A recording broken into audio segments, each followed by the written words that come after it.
Welcome to the Gentle Rebellion, where overwhelm is optional.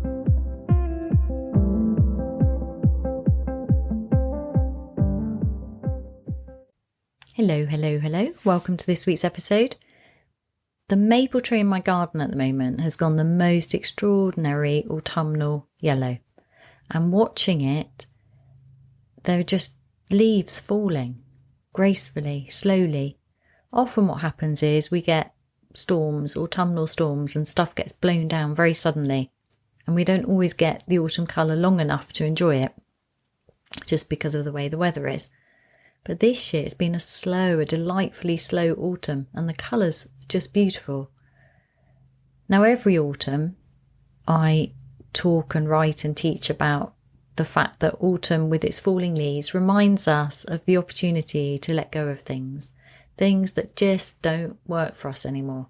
So this could be stuff, ways of doing things, thoughts, beliefs, all sorts of stuff. It's just a reminder. I mean, really, it's always there, isn't it, that opportunity? So this is just a bigger clear out. This is just an opportunity to just drop into our hearts and our bodies, out of our minds, and just assess the year. What's working for us? What's not working for us? What do I not want to take into the following year? It's kind of like a preparation for a deeper, real think about the year and how your life's going, maybe in the winter. So that's great, right? There's always stuff that we can identify. Usually for me, it's thoughts. One thing I did this morning was, I don't know why, I looked at the windowsill in my office here and I found this little pot of incense that I bought from a lovely little shop in Glastonbury a few years ago. And when I bought it, I loved it. I really loved it. I was in my spending time in the middle of the day, maybe doing a yoga nidra and lighting some incense and just basically ending up having a little bit of a snooze. And this was part of my recovery from burnout. But the truth is, I really don't like that incense anymore. I really don't like it. But I thought I couldn't chuck it out because, it was once treasured. And what will I do with it? But I don't burn it because I don't like it. I really don't like the smell of it anymore. And probably part of that is a testament to how far I've come, and it's just not of its time anymore, right? So that's off. And then I went through my wardrobe and I looked at that dress that has had a reprieve several times. I got it secondhand. It's been a great dress. It's well made, but it's pretty scruffy, and I haven't worn it again. That's 2 summers in a row I haven't worn it. I don't wear it. I don't want to wear it. It's in my wardrobe. It got a reprieve on the idea that when it gets really hot and you want a garden, perfect. But the thing is, I'm the kind of person who switches activities far too quickly to change my clothes. I'm really bad at, for example, this morning, I found myself outside at the bottom of the garden. I just went to take the compost down. And then I'm like, I'll just move a few of those branches that have ended up in the compost. At the moment, my compost at the bottom of the garden is gone wild. I don't quite know what we've been doing. So I have 2 compost bays. And this is funny because it's right at the bottom of the garden. And I can see through the fence my neighbour who has a gardener. She has 3 beautiful, very well organised, the proper compost systems where you have 3 big things made out of pallets or something, and you turn one to the next and then you cover them with carpet. She has like the book looking one, like a Monty Don or Alan Titmarsh thing, and I don't. Sometimes it looks like that, but it certainly does at the moment. At the moment it's so bad that if I take a wheelbarrow of autumn cuttings down, I'm literally just tipping them on the path because I can't get to the compost. I don't quite know when it went so wrong. I don't really care. It's quite funny. It's not that important, is it? But today I thought, maybe it's not as bad as it looks. So I scrambled through and then found myself dragging mucky branches out of the compost so I can start using it again properly in my best cashmere. And that's just what happens to me. Fortunately, this beautiful cashmere sweater, it seems to be super tough. Honestly, it's so good. I love it so much. And it is the colour of moss. It's a beautiful colour. So it doesn't really show stuff, but it doesn't seem to get dirty. I don't understand it. If somebody's mucky, I think I should just live in cashmere because stuff doesn't cling to it. Anyway, that's what happens to me. Does that happen to you? So I'm not very good at changing clothes before I do something mucky. And that's because I like to shift. So if I'm working in my office doing something like this, writing, recording a podcast, and then I think, oh, I'll just go outside for a bit because it's not raining. And then I just wander around the garden. There's always something to do. I'll just do this, I'll just do that. And then if I think, oh, I should go and get changed and then do it, it interrupts that flow. Anyway, I'm not very good at doing it. Which brings us back to the dress. No point keeping it. So that's gone. And that's just a few things. And there's something nice about that. If I was thinking about this, it's really bizarre to me. When I have a shower and I get really excited if I have a new shampoo or a new shower gel, anything new, really exciting. Oh, it's new. And then I get to this point where the bottle starts going down. When it gets to the end, I want it done. What is that about? Is that linked to some old hunter-gathering thing? I get deeply excited about finishing and chucking out a bottle of stuff and getting a new one. Bizarre. I don't understand. I've just finished a bottle of shampoo because I bought a mega one that I bought in March. Couldn't wait for it to go. But when I got it, it was like majorly upgraded, recommended it to people. And I'm like, yeah, I'm bored of that. Very funny. Very, very funny. Maybe I just take it all too seriously. Anyway, who cares? There's something nice, isn't there, about, well, there is for me anyway, the process of things coming in and out of our lives, getting excited about new stuff, letting go of stuff. Things don't stay the same. And I know one of the problems that leads to me getting overwhelmed is this idea that there's one right solution for all time. And once I've got it under control, everything will be easier. I won't feel overwhelmed or everything will be easy because I'll have everything under control. Of course, it never happens because things change all of the time. And actually, I want things to change all the time because if I get stuck in the stagnant bit in the middle where nothing's changing, that's also no good. So it's this tricky dance, isn't there? Finding what brings me energy and what drains my energy and where am I? So the idea of letting go of stuff at this time of year is really good because it's bigger and it's a lovely, lovely natural reminder. But there is also that daily thing of letting go, isn't there? Of just like catching your thoughts, doing repetitive, boring old cycles. That typical thing of rehearsing past conversations where somebody hurt you or trying to have a future conversation where you're practicing and you want it to go better.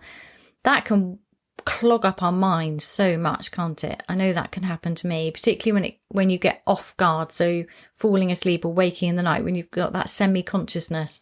And I find it really helpful to be more aware of that, more intentional with that kind of hypnogenic state. I can't remember how to say it now. Hypnagogic state in between sleep and waking. It's a much better time. It's a much better use of that time, I find, for me to go into a lovely dream of, and I'm going to create this next, and I'm going to go to this place next, and I'm going to experience this next, and dreaming in the things I want to create rather than going over the rubbish. So there's a habit worth shifting for me a little bit more. Another thing to let go of. Unconsciously wasting time rehearsing stuff, catching myself doing that and letting it go, even without the replacing and making it better, because then I get stuck in I should be making better use of my midnight ramblings. Oh, for goodness sake. Shoulda, woulda, coulda. Better. Which brings me to an upgrade of the letting go of things gracefully, one at a time, like a leaf falling from the tree. So it's a great opportunity and it works. But then I got thinking about the redwoods. So the redwoods I visited in Northern California on my road trip last month were ridiculously big. Bigger than I can possibly explain. Go see them. It blows your mind. But I'm like, well, but why? Why are they so big? Because I kind of feel like we're just told. So if you look in a book or if you look up trees, it's like, well, oak trees grow to this size and this grows to this size and this grows to this size. And then that feels like a school book answer. Yeah, these are the facts. They grow to this size. But the fact they grow to that size is a measurement of the size. It's not why. Or is that the biggest they can grow or the smallest they can grow? It just is. This is it. This is the average size of these trees, which isn't enough for me. So I want to know why. So I did read some of the information boards, and there are 3 things that make them so tough. And because they're so tough, they live longer, which means they get bigger because they have more time. So one of them was they are pretty much resilient, impervious to insects because they give us a strong piney smell. The other is fire finds it really hard to kill them. They're so tough. I mean, we saw ones with hollowed out by fire and they were still alive. And the third thing is they're really, really big but have really shallow roots, which you'd think, well, that doesn't make any sense. But that's because they're all interconnected. So basically the tree is the forest is the tree, it's all one. So they're super good at working together, and it's really hard for them to fall because they're all held upright. So the thing I want to concentrate on this week is the fire. So what happens at the base of redwoods, like a lot of trees, is they get tiny little shoots, and those shoots can become another tree, and then it just spreads because they're all interconnected. But if you've got lots of little shoots coming off, your energy is going into that, right? You're supporting that. Now, I don't know if it's true because I couldn't see the top of the trees, so I can't tell you if the ones with more shoots on the bottom aren't as tall. But let's just imagine this is true. Let's imagine that the energy for the redwood can either go into the base sprouty bits or it can go upwards, because that's probably true. That seems likely, so I'm going with that for this purpose. And then fire goes through, doesn't kill them, but burns off. And I think it did say this somewhere, actually. I don't think I'm making this up. I think I read this somewhere. It burns off the little tiny bits. And then they just grow into these magnificent tall trees. So that's really cool, right? The fire's actually helping them. So then it got me thinking, how is that relevant for me? So I can gracefully identify a thought or a habit or a belief or an object that I no longer want, and I can thank it and let it go. But sometimes I want more. Sometimes I just want to burn loads of stuff when I'm just like done with a way of thinking or a way of doing something or a belief about myself that's just not for me anymore. And I thought about the power of fire. And this also felt very relevant for me because I have the kind of mind that is overwhelmed by shoulda, woulda, couldas and ideas. So I'm very, very good at holding lots of projects at once because I have really good systems to keep them out of my head, and I get a lot done, and I'm proud of how good I am at creating stuff and making stuff happen, and I'm excited. That's who I am. I get very excited. I have lots of projects at once in the spring and summer. And what I've realised is not all year. So at this time of year, all of those things I feel I ought to be doing are in the way. Let me explain. So last year, at this time of year, actually, I started writing this book about the Gentle Rebel's Guide to the Year, and it had rituals and tools for each month. And I didn't have time to complete it. Well, partly because I realised really I needed to test drive it. It didn't work. It wasn't ready for publishing. So what I did is I gifted copies to everybody in the Gentle Rebel community. And then we started the year with it together with a really good workshop. And that set us up for the year. And then I've continued to come back to mine because it has regular check-ins for monthly celebrating, letting go, and then identifying what you want for the next month. And then also quarterly ones. So it's really I find it really helpful. Anyway, one of the things I've learned to do to help me decide what I want to focus on each month, each year, and each quarter is to find my heartfelt priorities. So there's loads of priorities, that's normal. But on the basis that everything we do is in order to change how we feel. So everything we do is in order to create an experience, a different experience than we have at the moment, or to continue an experience. Based on that, going a bit deeper, why do I want these things? Are they pressures? Shoulda, woulda, couldas, need to be better, need to do better? Or are they things that I really, really want to do? Things that make me grow as a person, live a fuller life, be more me. So that would be the difference between the shoots at the base of the redwood and the redwood growing taller. Reaching for the sky or wasting your time with these tiny little offshoots. So I have this well-practiced practice, that's not a very good sentence, of getting out of my head, into my body, connecting to my heart and identifying what really matters to me. And I call those my heartfelt priorities. And then I pick those, stick them on the wall. I have them by my bed and I have them in front of me here in the office. And that helps me not get distracted into doing other things. It's also linked to that lovely saying about most of us overestimate what we can achieve in a day and underestimate what we can achieve in a year. So this helps me not get overwhelmed by all of the things I think I ought to be doing and help me focus on what really matters to me. And I find this really powerful. And now as I'm saying this, I feel like I ought to share exactly how to do that more specifically. So we will be doing that in the Gentle Rebel Community New Year workshop together. And I'm wondering whether it would be worth offering it to people outside of the community at a low cost so that you can experience that too. If you'd be interested in that, can you just drop me a line? Because then I'd know whether it's something worth going to the effort of offering externally. Because it would be lovely to just get people from the podcast together on a little Zoom call. And we could go through that together because it is a really powerful practice. So do let me know. Just email me at heidi@heidimarke.co.uk or reach out through social media.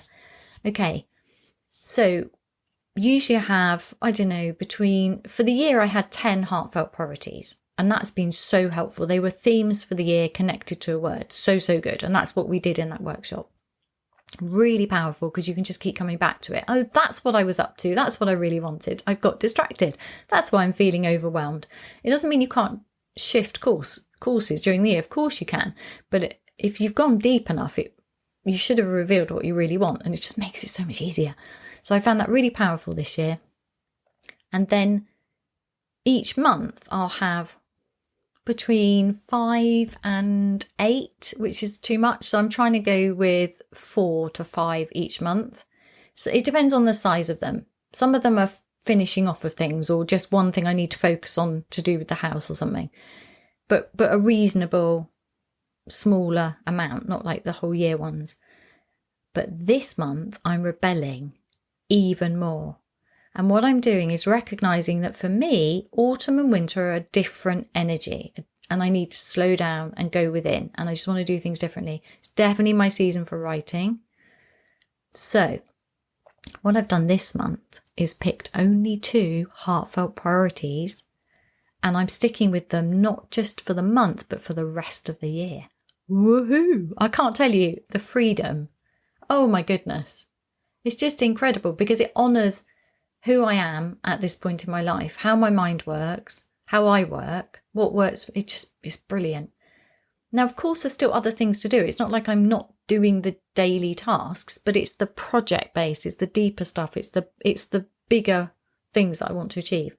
So that's what I'm doing, which is really cool. And this reminded me of the redwoods because in order to do that, I've had to go further than letting go gracefully like a leaf falling from the maple tree.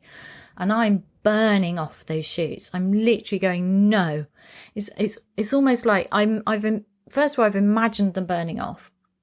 And then secondly, I'm just, instead of letting them go, I'm just like, well, they no longer exist. It's deeper.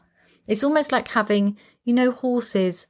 I don't know why they have this. Horses have those blinders on, which stop them seeing sideways. I don't know what that's about. I'm not a horsey person, but anyway, sometimes I feel like I need those. It feels like that.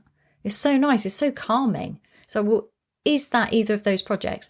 And part of the reason it's calming is because if I don't do that, they won't get completed because they're big things. One of them's writing my next book, and one of them is difficult to explain, so I'm not going to bother. Anyway, they're linked. Anyway, I'm just mumbling now, which is fine. I'm allowed to mumble. It's my podcast.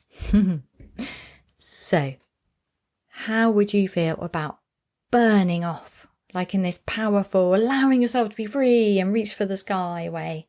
Does that feel good? If it feels good, maybe try it, in whatever way that means. Obviously, I'm not talking about actually burning anything.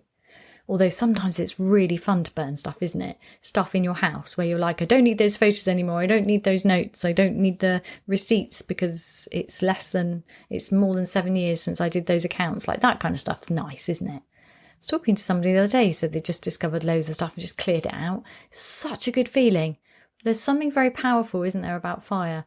So using an imaginary fire to let go of the stuff that's just crowding you and pressuring you and pulling at you, but which you actually do not have the space for. And although some of them might be wonderful things, is this a time for you to just focus on just one or two things to calm everything down as the year comes to a close?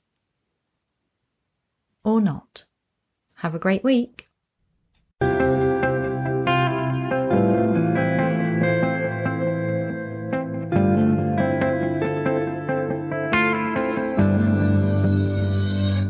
For more resources to help you gently rebel, please visit my website www.heidimarke.co.uk.